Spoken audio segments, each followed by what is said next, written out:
Turn up to this one, customer said that they had no heating and no hot water.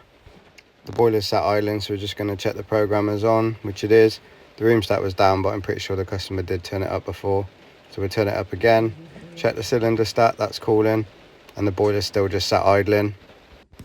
So let's go venture off into the airing cupboard and try and find the wiring centre.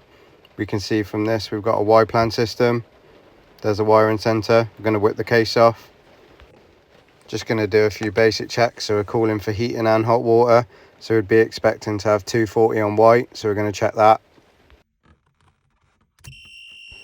So 240 on white shows that the program is okay on the heating side and the room stat's fine.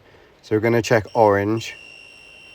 So we're only getting 40 volts on orange, which would normally indicate a faulty Yplan valve, but because we're calling for hot water as well, this isn't the case.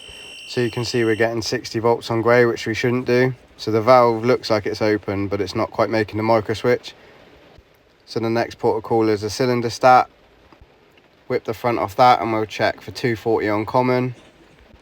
So this proves power's coming from the programmer, which it is. We've got 240 on common, but we've also got 60 volts on hot water off and 240 on hot water on.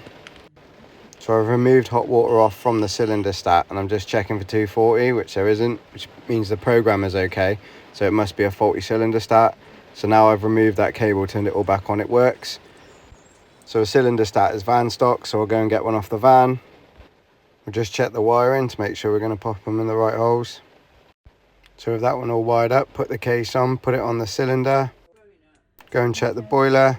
Green light means go. Another one done, happy days.